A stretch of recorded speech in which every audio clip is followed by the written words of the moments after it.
আগামী বছর এপ্রিলের প্রথমার্ধে হবে জাতীয় নির্বাচন। সন্ধ্যায় জাতির উদ্দেশ্যে দেয়া ভাষণে এমন ঘোষণা দেন প্রধান উপদেষ্টা প্রফেসর মোহাম্মদ ইউনূস। বলেন, এই ঘোষণার ভিত্তিতে উপযুক্ত সময়ে বিস্তারিত রোডম্যাপ দিবে নির্বাচন কমিশন। ডক্টর ইউনূস বলেন, রোহিঙ্গা প্রত্যাবাসন নিশ্চিতে মিয়ানমার সরকার এবং বিদ্রোহী গোষ্ঠীর সঙ্গে যোগাযোগ অব্যাহত আছে। স্বাধীনতা সার্বভৌমত্ব রক্ষায় সবাইকে ঐক্যবদ্ধ হওয়ার আহ্বানও জানান তিনি। আরও জানাচ্ছেন উষা ফেরদৌস।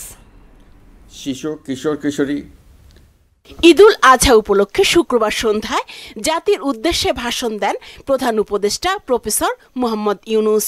শুরুতেই দেশবাসীকে ঈদের শুভেচ্ছা জানান তিনি। শুরুতেই আপনাদের সবাইকে জানাই পবিত্র ঈদুল আজহার শুভেচ্ছা। ঈদুল ফিতরের অভিজ্ঞতা কাজে লাগিয়ে দীর্ঘমেয়াদে নিত্যপণ্যের দাম স্থিতিশীল রাখতে সরকারের তৎপরতার কথা জানান তিনি। এবার কোরবানির ঈদেও কোনো জিনিসের দাম যাতে আকস্মিকভাবে বেড়ে না যায় সেদিকে আমরা সর্বোচ্চ নজর দিয়েছি।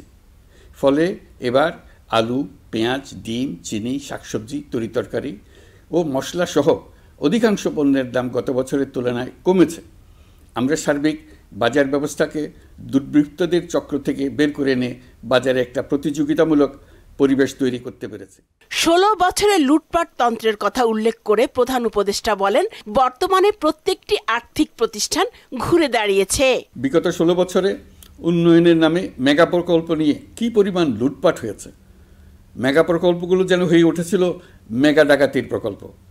আমরা দায়িত্ব গ্রহণের পরপরই বিভিন্ন উন্নয়ন প্রকল্প পুনরায় মূল্যায়ন করে দেখেছি যে প্রায় সব প্রকল্পেই ভৌতিক ব্যয় ধরা হয়েছে।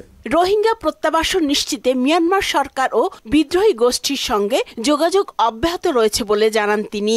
রোহিঙ্গাদের বাংলাদেশে আসা বন্ধ করতে এবং যারা ইতিমধ্যে বাংলাদেশে অবস্থান করছেন তাদের প্রত্যাবাসনের জন্য আমরা উদ্যোগ নিয়েছি।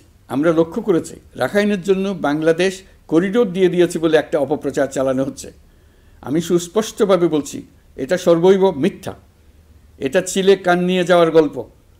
যারা অসত্য কল্পকাহিনী বানিয়ে বাংলাদেশের মানুষকে ক্রমাগত বিভ্রান্ত করে অশান্তি সৃষ্টিতে নিয়োজিত, এটা তাদেরই শিল্পকর্ম।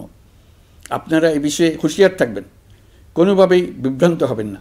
এসব অপপ্রচার সত্ত্বেও আমরা লক্ষ্যচ্যুত হব না। এই জটিল সমস্যাটি সমাধানে আমাদের কাজ চালিয়ে যাব। মোহাম্মদ ইউনূস জানান, আগামী এপ্রিলের প্রথমার্ধে জাতীয় নির্বাচন হবে, যা হবে ইতিহাসের সবচেয়ে পরিচ্ছন্ন, উৎসব মুখর ও শান্তিপূর্ণ। আমি আজ দেশবাসীর কাছে ঘোষণা করছি যে আগামী জাতীয় নির্বাচন 2026 সালের এপ্রিলের প্রথমার্ধের যে কোনো একটি দিনে অনুষ্ঠিত হবে। এই ঘোষণার ভিত্তিতে নির্বাচন কমিশন উপযুক্ত সময়ে আপনাদের কাছে নির্বাচনের বিস্তারিত রোডম্যাপ প্রদান করবে। আমরা এমন নির্বাচন চাই যা দেখে অভ্যুত্থানের শহীদদের আত্মা তৃপ্তি পাবে, তাদের আত্মা শান্তি পাবে। আমরা চাই আগামী নির্বাচনে সবচেয়ে বেশি ভোটার, সবচেয়ে বেশি প্রার্থী ও দল অংশ নেক।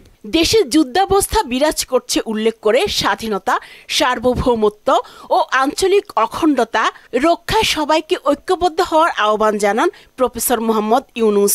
আমরা একটা যুদ্ধাবস্থায় আছি, এখন আমাদের একতাবদ্ধ থাকতে হবে যে কোনো মূল্যে।